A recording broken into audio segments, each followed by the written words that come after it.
don't think they're playing tonight. The videos were judged based on production quality, content, and creativity by a set of external judges.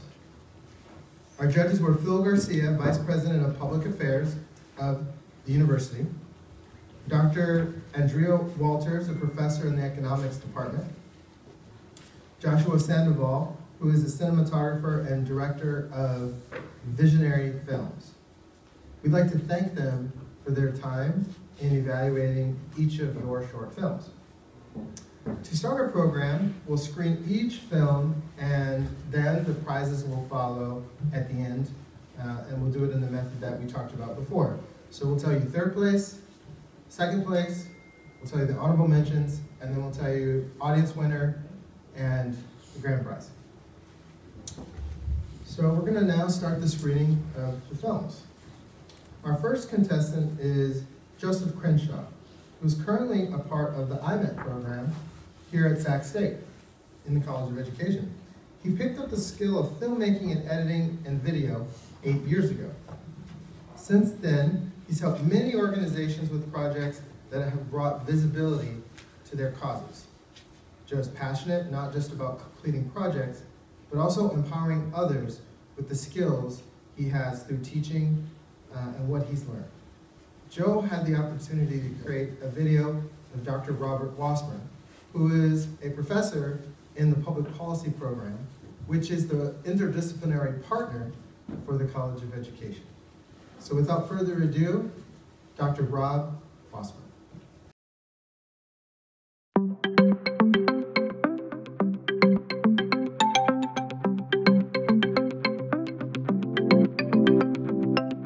My name is Rob Wasmer. I'm a professor of public policy and administration here at Sacramento State. I'm also a core faculty member in the College of Education's Education Doctorate Program. I have both an undergraduate and a master's degree in economics. I did my PhD at Michigan State University. I was born and raised in Michigan. When I came to California, I was a bit of a cyclist, but coming to California from the Detroit area where there were these long winters and gray days and rainy days, I really got into cycling of all types, bicycling of all types. I'm an economist, so I believe in competition. I enjoy that competitive type of spirit, so that brings it out. This is now my 24th year.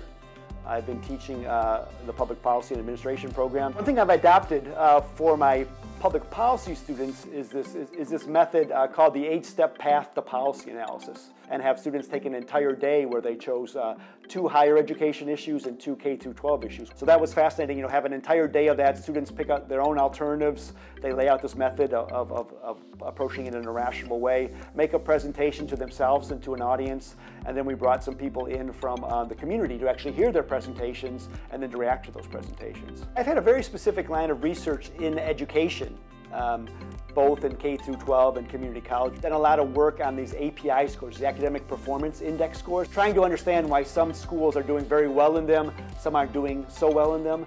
Much of it is driven by the high socioeconomics, the high education of parents there. But I was very interested in trying to figure out, what are those schools that are kind of beating the odds? They don't have the most affluent parents. They have English language learners, and what's happening there, and then go and do some interviews actually with administrators, with teachers, with some of the students that is going on there, and then draw some policy lessons.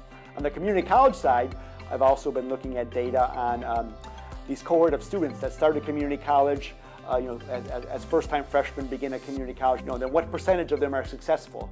And you look across California community colleges for the last 5-10 years, the numbers vary from 30% to 90%. I am a public policy person, so I do all this type of research, not just for purely academics or for getting it published, but to actually put some information out and try to make a difference. So I've worked with 2 or 3 students of color, underrepresented, one's at Stanford right now, one's at UC Davis. Transformation and change and being a champion, I think that all goes kind of with my nature. It's kind of being a gadfly and not getting afraid to get in there and wrestle with some ideas and try to change things. I was one of the founding members of this Education Doctorate Program from the very beginning, which the legislature said, we want colleges of education to partner with another department being in Sacramento, it was natural to come to public policy. So I was a champion, to bring some more of these economic and these political science ideas in, and continue to do that. We teach two individual classes in education policy here, which is different than all the education doctorate programs across the state. Then actively involved with graduate education at Sacramento State. I'm on a graduate policy council, a chair for the last 7 or 8 years. Always trying to keep that at the forefront, to keep the understanding that graduate education is still important at Sac State. The Master's in Public Policy program that we have is very well respected, with 30 different students coming in, and the education doctorate in the same way. I think it's just important to recognize how unique the education doctorate program is at Sacramento State. I mean, it was the vision of the legislature to allow Sacramento State to offer doctorates. If you're interested in education policy, really being a champion of change, being transformational, Sacramento is really where this is all done now. If you're not in Sacramento, to come here and get involved with that. To be a transformational leader in the classroom, in your school district, in your community college, but you can be a transformational leader in the entire state with our program.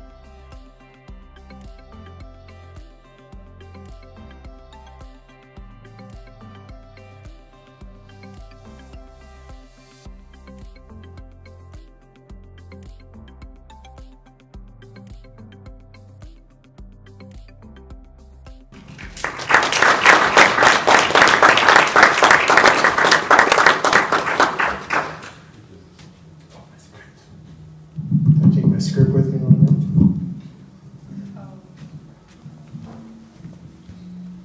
That was great. Let's see, that was... Is Joe Crenshaw here?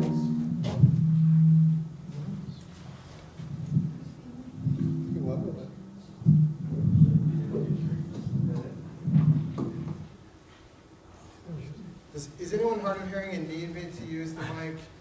Okay, just want to make sure. Joe Crenshaw is not here, but I'm sorry, I'm here. You are here. Okay. Okay. I'm not calling you up. I just want to give you a hand. Thank you.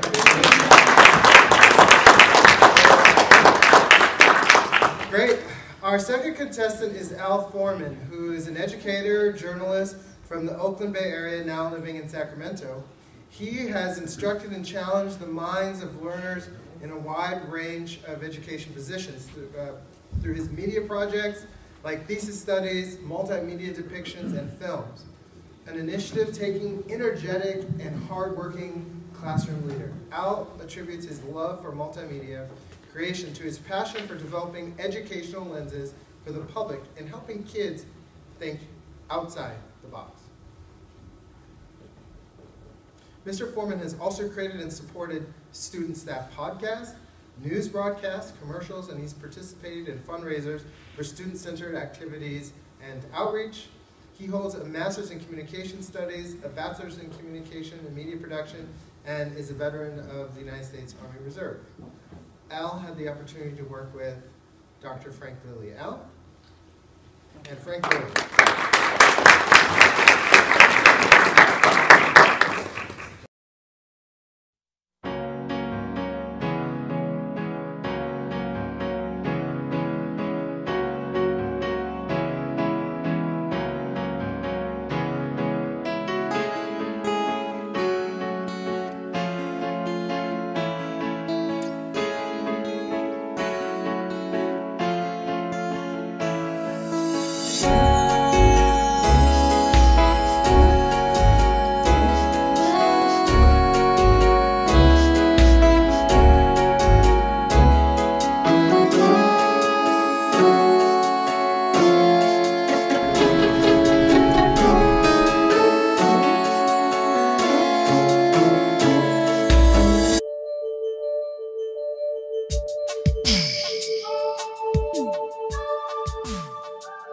I'm in education because I started off in, I became enchanted with the ways that you could help others to overcome different learning difficulties, or to help folks that were advanced to be able to hone and strengthen their skills.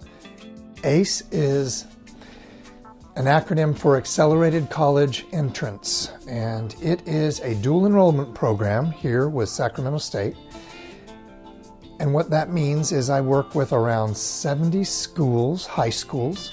I work with juniors and seniors primarily, who are capable of taking high school classes along with university classes.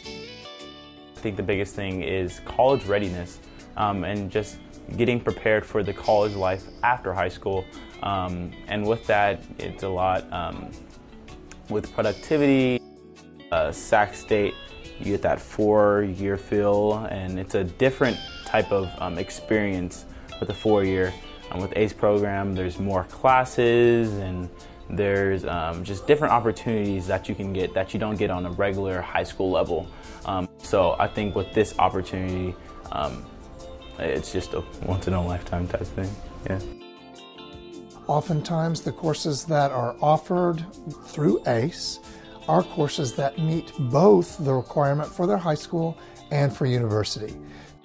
I think it positively impacts communities, and in that sense, when you educate kids, they can change the way in which they see their future and change their community. So if you have a community that naturally doesn't have a lot of black and brown kids, or kids for that matter, that attend college and are educated, they don't necessarily have the resources to improve their school. But if you give those kids those resources, then they can come back into their community and make a positive impact.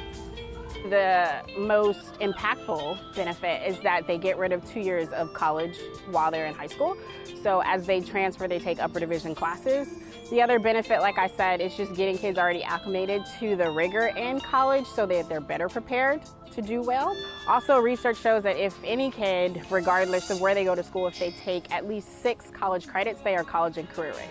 I've been a part of Sierra College's dual enrollment program, but I personally really like the Sac State one more. I find it more challenging. I really do appreciate high school, but being in the dual enrollment program kind of made me feel more excited to go to college. That not having dual enrollment programs would be a huge disadvantage for me, just because of the changes that I've seen in my academic performance and my drive to get to where it is that I want to go. When we look at education, it's to pull out something that's already within someone and allow them to see what are the possibilities in terms of education. Education is going to be a focus. We have to find a way to attract students and help them understand what's the connection between education and what I might do as a career, and how much education do I need. What we're trying to say to students is that you have a place here if it works for you, and that you're able to benefit from the college courses that you take. ACE is incredibly important, not just to me, to the many students that really are trying to find out who they are. But a champion of change is someone who empowers others to change. I am a professor of Educational and Counseling Psychology. I am the director of ACE, which is an accelerated college entrance program. I'm a leader.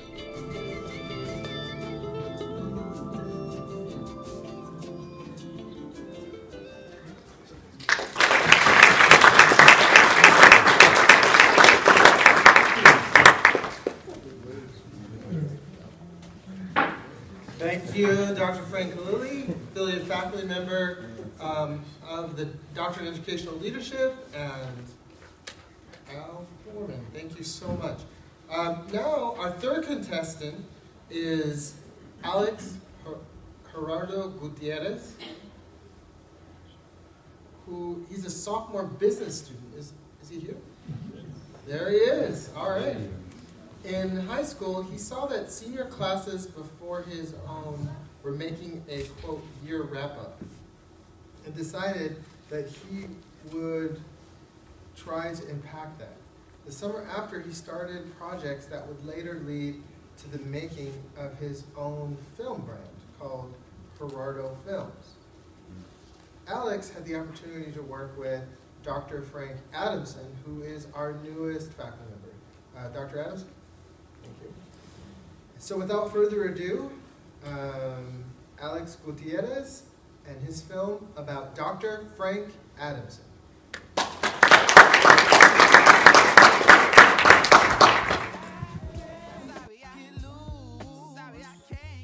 My name is Frank Adamson. I'm an assistant professor of Education, Leadership, and Policy Studies at California State University in Sacramento. While I'm proud to be at Sac State, my story starts on the other side of the country in Washington, D.C., but it's at the heart of why I'm a champion for change. Southwest is the smallest of the four quadrants that make up Washington, D.C. When efforts began in the late 40s to clean up inner-city slums, Southwest was selected as the first area for redevelopment because it contained the worst slums in the city. The project began as an effort to clean up the slums, provide better housing, and upgrade the community. It ended by changing the face and character of Southwest forever. Set these on fire and they would burn for days and days. And sometimes the fire department came and put them out, but generally they were just left to burn.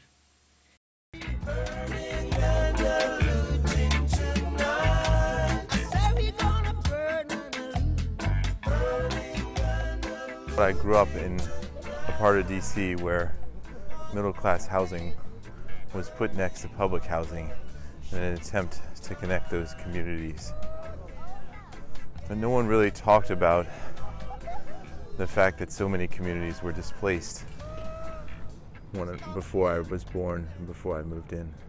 Growing up in Southwest, even in all of DC, was particularly difficult in the 80s because of all the violence. And this was all happening in the shadow of the capital of the free world. But that freedom was not being delivered to everybody equally. So, more than most, my childhood reality was literally socially engineered. It was complicated because on the one hand, I was reproducing privilege just by being born and living in that situation. On the other hand, I went to a majority Title I public school with over 90% African Americans. Who lived in public housing had to watch this. I used to see them walk past the swimming pools in summer and looking in. And they'd see all these people, you know, in these gorgeous swimming pools. And they didn't have a swimming pool. They couldn't swim in the Potomac anymore. It was so filthy. I could clearly see that the promises of the free world were not made available to all people. And I promised myself that I would leverage my privilege to rectify this situation and help justice and the American dream be accessible to all. Of course, I didn't exactly use those words when I was thinking that at 8 years old. So when I was younger, I had the privilege of being able to travel and my parents valuing travel.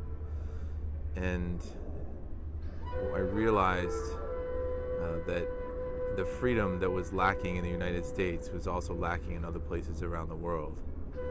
And this hit home the most when I was in East Germany behind the Berlin Wall and traveling through Checkpoint Charlie. Sadly, the border controls and the diminished freedom, especially for those inside the wall, that I witnessed in the 1980s in East Berlin are currently happening again on the southern border of the United States. When I finished my college degree, I asked my philosophy professor how I could justify, given all of the inequality I had witnessed, a private college education. And he said to me, "Frank, society has made an investment in you, and it's your duty to repay that investment." And so I took that to heart and I thought about what I would do next with my career, and I saw education as a transformational opportunity for both myself and everyone around me. Today, I'm very excited to be at Sacramento State. I get to take my focus on equity and opportunity, and I get to bring it to students from all walks of life at Sac State. And I see it as my political responsibility to help them in their endeavors at Sac State and beyond. And in this way, I will always continue to be a champion for change.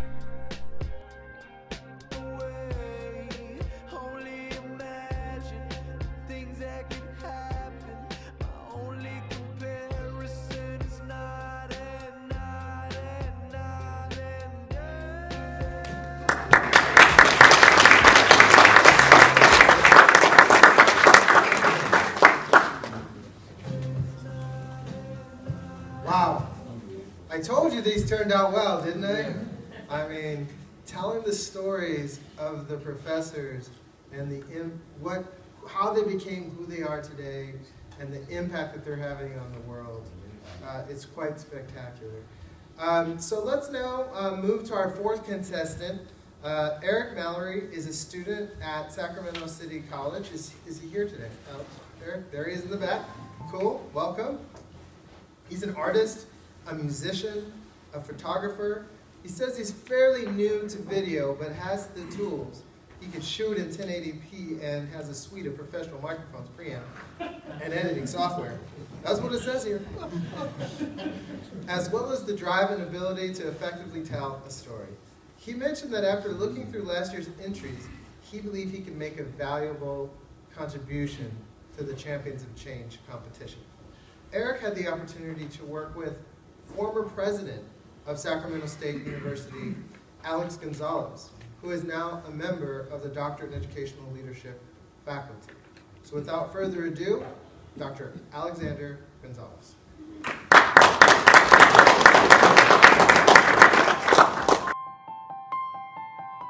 I'm Alex Gonzalez. I'm the President Emeritus and Professor Emeritus of California State University, Sacramento. A musician must make music. An artist must paint. A poet must write. If he is to be ultimately at peace with himself, what a man can be, he must be. The EDD program provides the educational doctorate in leadership to not only people in the region, but others that want to move up in either higher education or K-12 or the community colleges. It's it's tailored specifically for them. I am a lecturer here at Sacramento State. A really good, strong leader can make the biggest difference in the lives of our students. And so I'm looking for those opportunities that a program like this and that an EDD can provide me. I'm in this program because I was looking for opportunities for growth in my career.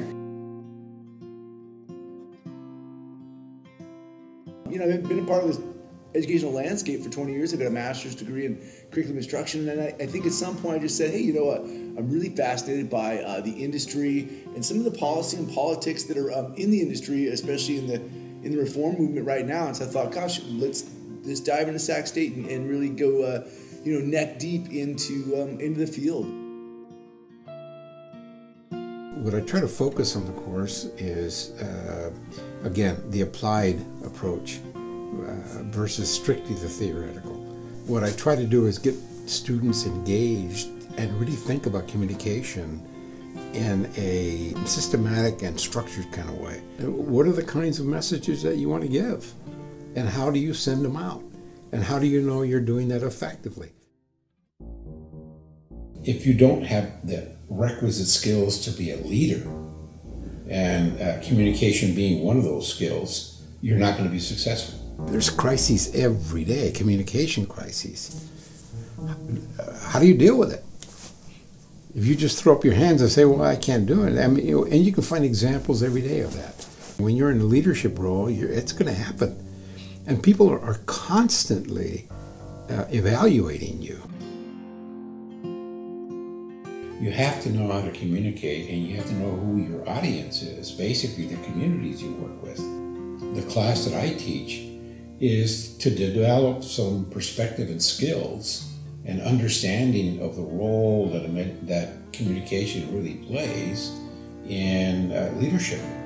I remember when I was looking at the program trying to decide if I would be coming or not, and I saw that he taught one of the classes, so I was very excited to learn from someone like him. Knowing that Dr. Gonzalez is a former president, I mean, that was a real sales point. You know, he's fantastic because he brings, you know, this real practical or pragmatic knowledge of being a higher ed administrator and leader. But he also, you know, has a psychology background. And so, he brings in the social emotional or the emotional intelligence component to this communications course that we're taking with him right now. So, yeah. Most of the students in the ED program have thought carefully about why they want the EDD. The program helps them not only explore and learn how to think at that level and operationalize their goals. I think they're going to come out at the other end of it with a better understanding of not only the degree and leadership and how they can apply it, but an understanding of themselves and what they're capable of doing.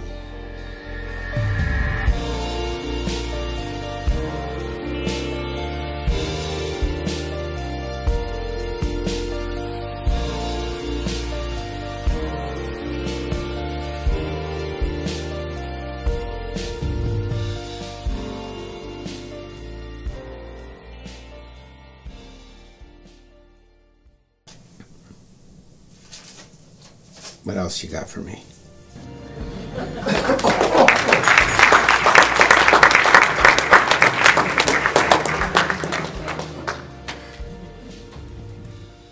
He added the Marvel films clip at the end there. So, I got a question. Are you ready to sign up now? Get your doctorate? Not yet? Okay. All right. We're working on you. Appreciate it. All right, so our fifth contestant is Viviana Ortiz. She was born and raised in Mexico and brought to the U.S. at the age of 12. She's a third-year student here at Sacramento State in film production. She uses film as a platform to showcase the success of underrepresented Sac State students and alumni within the campus community. She had an opportunity to work with Dr. Porfirio Loaiza, who is our resident curriculum and instruction expert. So without further ado, Dr. Porfirio Loaiza.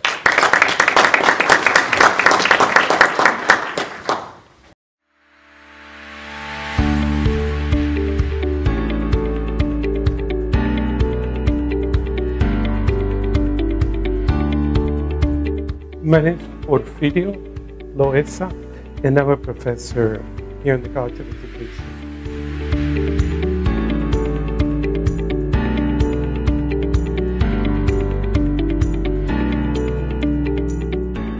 I was born in Mexico and proudly to be from what I would call the best state in Mexico as a country, the state of Guanajuato. And so I came as an English learner. And I saw the struggles of when I was a child, that there were really no programs to support children who spoke a language other than English, in my case Spanish, or who had a different background. I think we still have those challenges, and that's one of the things that drives me. I feel lucky because I get to work with amazing young scholars at the credential level, at the master's level, at the doctoral level. I never thought of myself as a champion of change. I do think of myself as the word in Spanish for will and commitment is ganas. I think over the course of my career, I have always had that ganas, that willingness to give it my best, because unlike other professions, teaching makes an impact and has real consequences. I would like to say for anybody who intends to be a teacher, and I'm including even administrators and counselors and people who support our children in different ways, I think you have to do it from the heart. The word for heart in Spanish is corazón. I think you have to give it your heart and note that what you do or what you fail to do has a real impact, and that impact, you're likely, in most cases, you're likely not to ever see it, but it really makes a difference.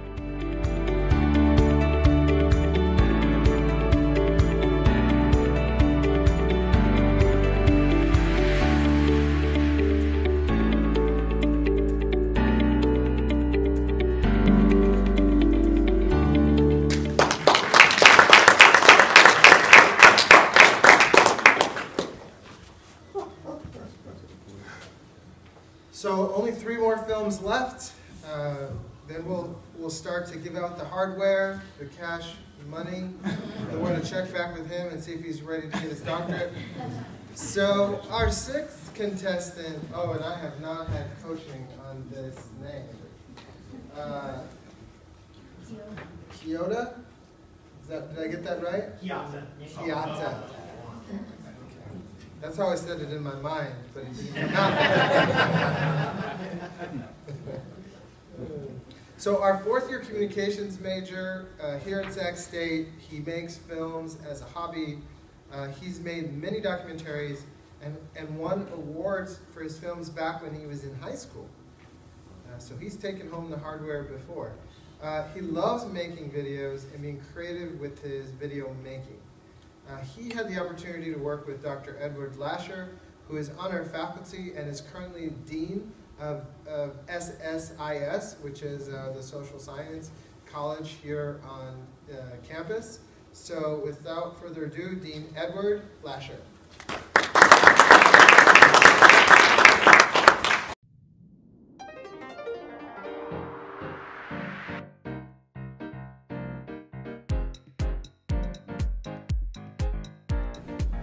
I assume you're going to edit all this, right? Oh, yeah, absolutely. So if I mess up a little bit, you may even do a bloopers out of it. Okay. You know, it gets interesting. You know?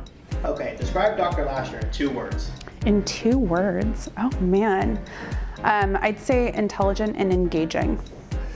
He's intellectually curious and motivated. This is a good one. El Dorado Hills. So I'm Ted Lasher, and I'm the interim dean of the College of Social Sciences and Interdisciplinary Studies, and I'm also a faculty member in the Department of Public Policy and Administration, and that's where I'm going back to in the summer. I'm a political scientist by training, but I've always worked in policy departments, and so I've studied a lot of political topics like the initiative process, political parties, but also a lot of policy issues, regulatory policy and things of that sort. Why? Because the American I think that Dr. Lasher is just very, he connects with his students so well, and he really engages in our conversations. So we always have such lively and interesting conversations in his classes, and he genuinely cares about our thoughts and opinions. Thank you to the Livingston Committee. In many ways, my greatest achievement simply has been being a faculty member here. I love being a faculty member. It's the job I wanted from the time I was probably in my early 20s, and it's been everything I wanted.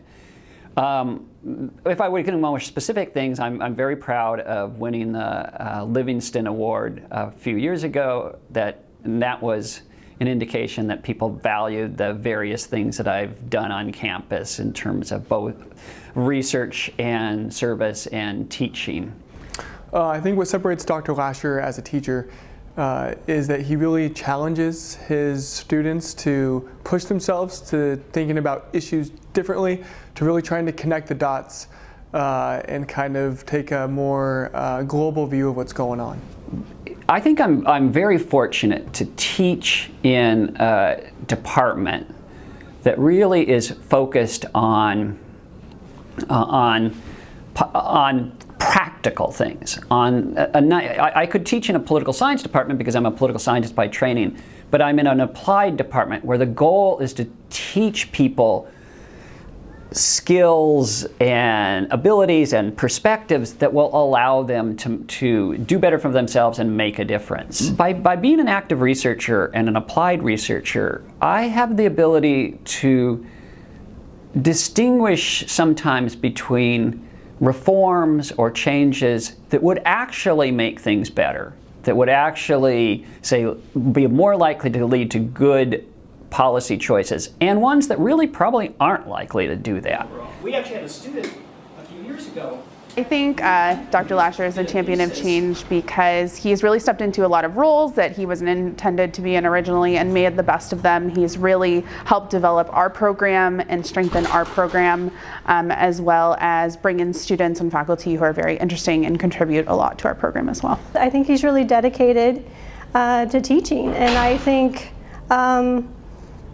I think that goes far with students and as they progress into professionalism and into employment after the classes are done. Very often, the right person can make a difference at time X, but not at time Y and Z. So one of the big things I'd want you to see is realize when it is one of those times that you can make a big difference, and when are the times you've got to maybe lie back and pick up skills and just wait for the moment. I try to keep in mind that everything I do that is aimed at some way or another to making particularly the policy world better. So I think it's having that orientation, like you have opportunity comes along and you could and also in the educational world. So an opportunity comes along and you have a chance to give students a program that they haven't had before, and to just be cognizant that here's the moment that you could do that, and following through. Dr. Lasher. Dr. Lasher. Dr. Lasher is a champion of change.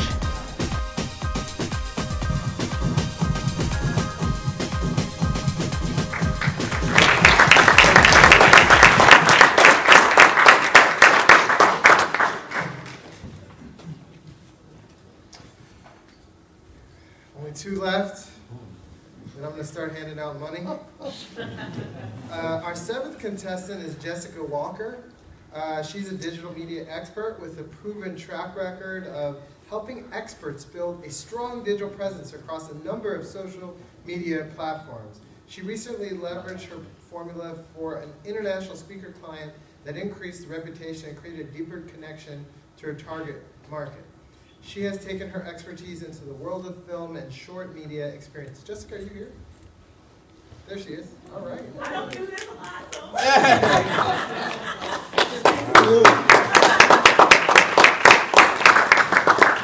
And she brought her kitties. Hi, kids. Totally outside of my comfort zone. Well, we're glad you. We're glad you brought your kids. I wish my kids could have come tonight. Jessica leveraged a proven, they had baseball so they couldn't make it today. Jessica leveraged a proven formula to turn online target markets into a funnel for experts like the faculty of the Doctorate in Educational Leadership.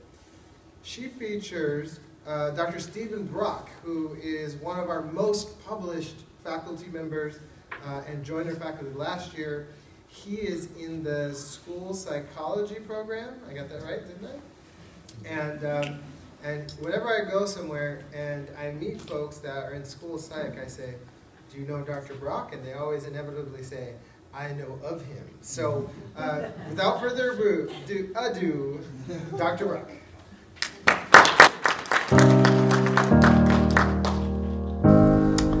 Well, I think as an educator working with kids, anything you do with kids is influencing the next generation. So both as a school psychologist in the first part of my career, and now as a trainer of school psychologists in the second part of my career. I was a school psychologist for 18 years, and I have been at Sac State as a professor of school psychology since 2001.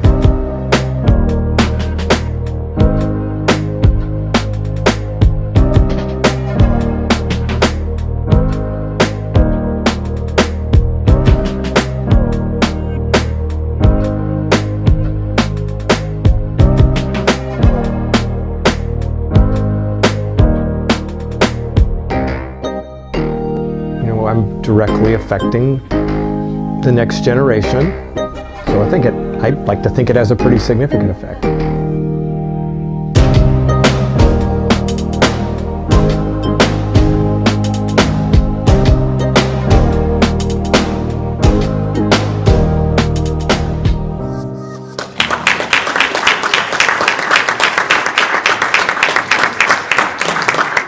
See, we went with the hard sell on that one. Enroll today.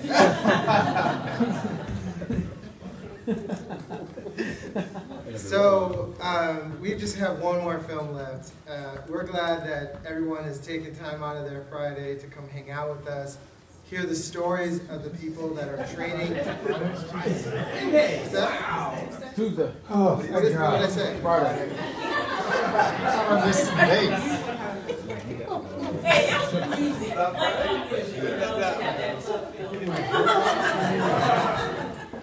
my mind thought it was Friday. Maybe you can tell by how I look that I think it's Friday. Okay, so Tuesday, we usually do have our events on Friday. But our last and final contestant is David Wilson II. Here he is. I met David Wilson the first beforehand. Didn't get a chance to meet David Wilson II yet. But he's a film major here at Sac State. We're really glad students from Sac State participated, community members participated, maybe even a future cohort 13 member. I won't say who that is, but one of the filmmakers is potentially a doctoral student next year. He's been making films now for officially a year as of the 31st of January. When he's not making films, he's making videos for his job, Improve Your Tomorrow Incorporated, and for his local church. Good for you. David had the opportunity to work with Dr. Sue Jin Jez, who I've known for, I don't know, 15 years, 20 years, I don't know, a very, very long time. Since we were like 10.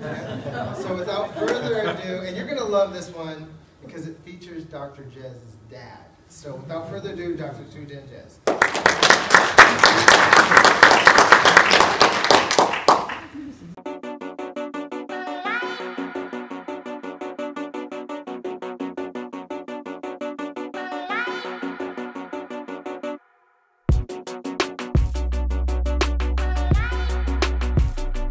I'm Dr. Sue Jin Jez, and this is my story.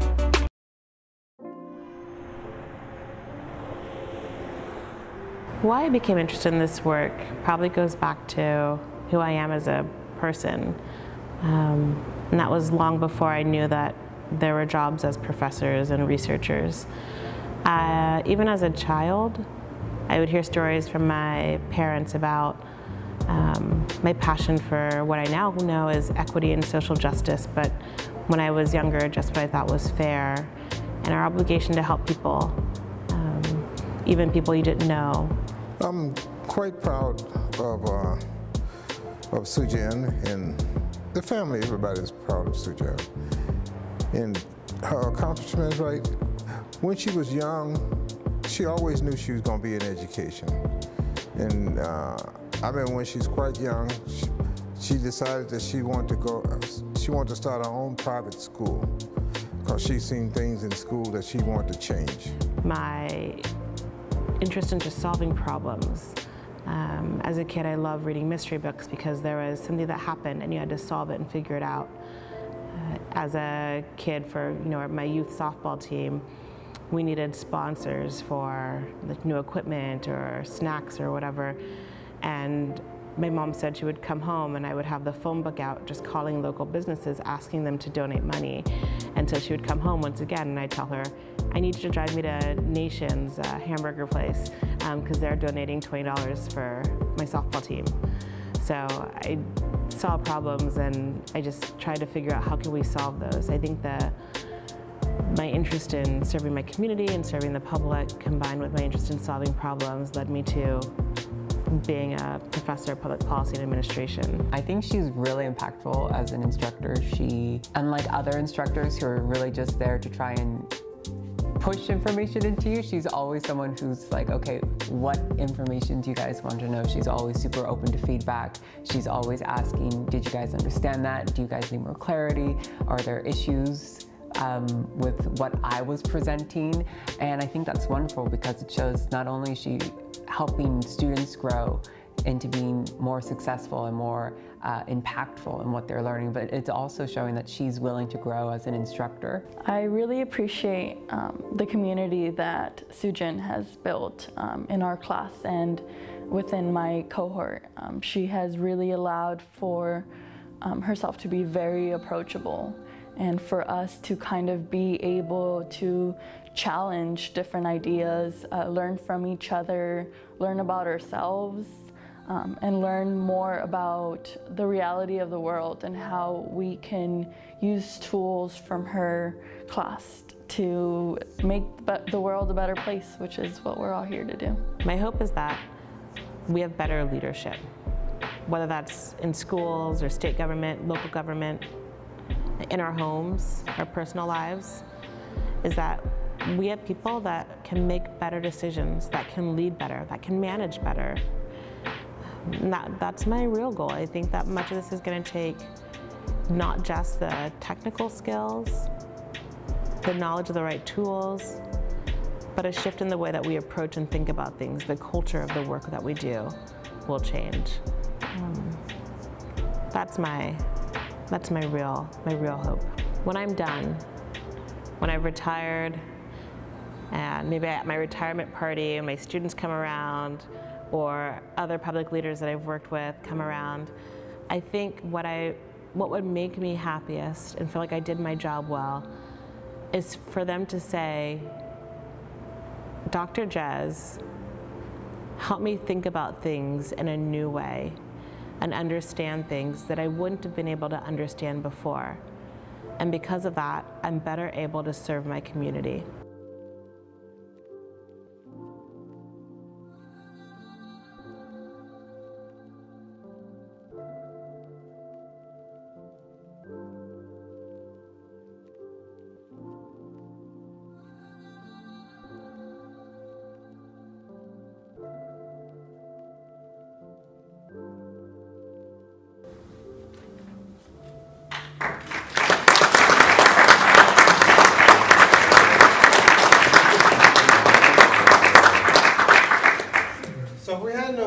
For dripping visuals, I think Jessica Walker would have won that, the last one. I think if we had an award for most likely to make me cry, I think that David Wilson would probably have won that award. So thanks so much to all the filmmakers.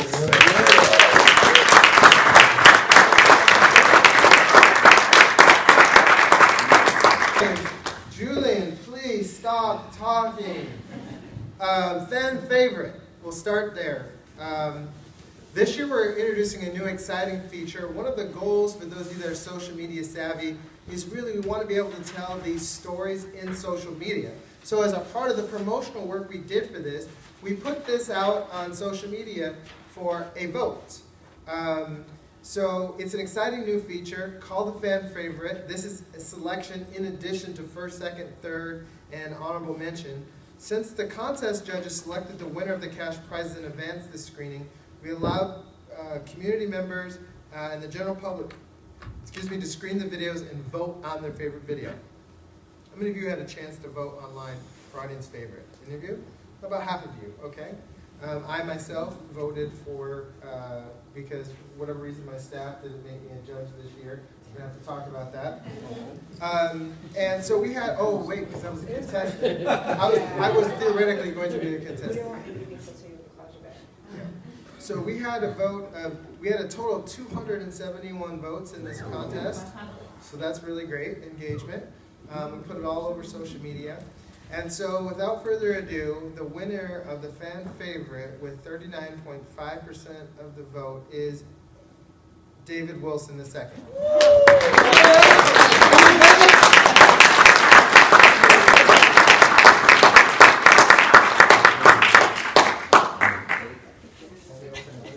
Let me open it.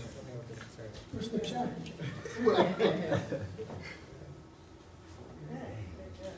Congratulations.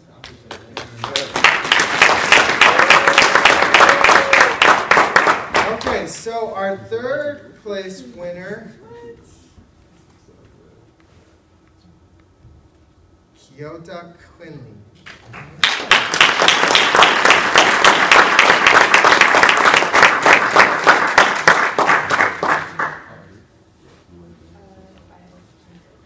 And so he takes home $500 today.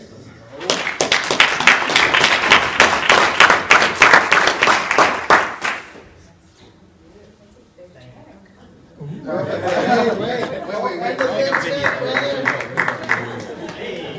what I'm talking about. Hang this up in my room.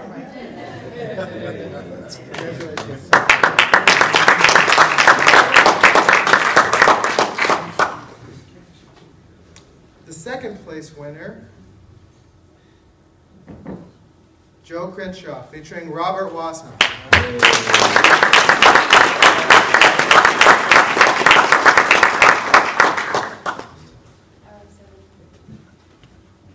Joe is taking home $750 for second place today.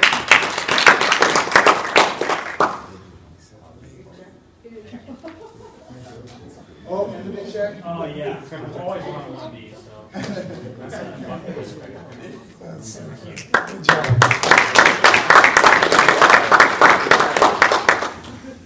First, honorable mention, it's a $100 cash prize, Alex Gutierrez.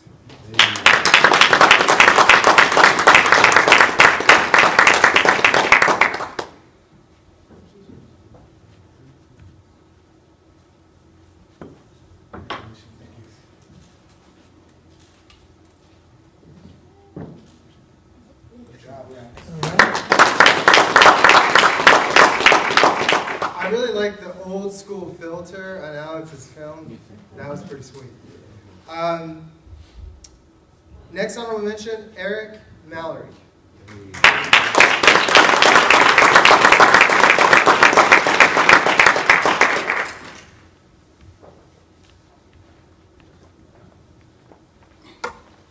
Let's take you home honorable mention. $100. Yes, sir. Congratulations. Thank you.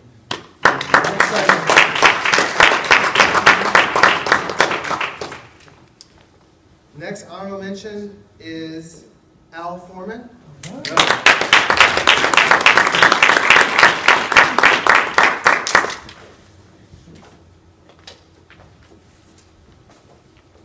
Congratulations. Thank you. Lovely film. Thank you. Viviana Ortiz is not here this evening, is that correct?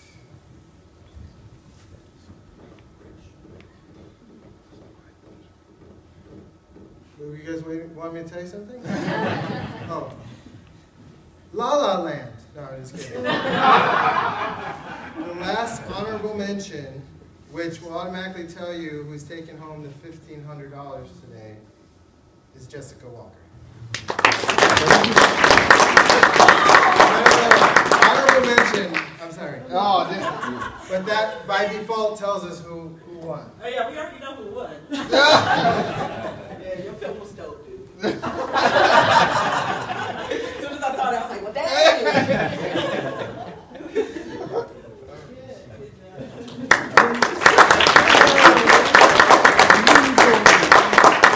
And winner of the Audience Award and Grand Prize winner, and in the words of Jessica Walker, the dope film, David Wilson.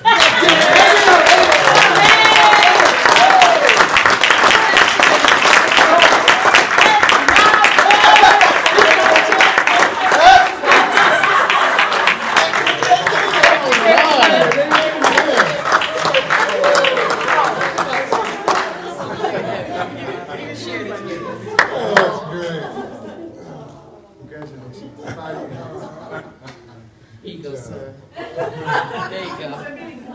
He can have it. He can have it.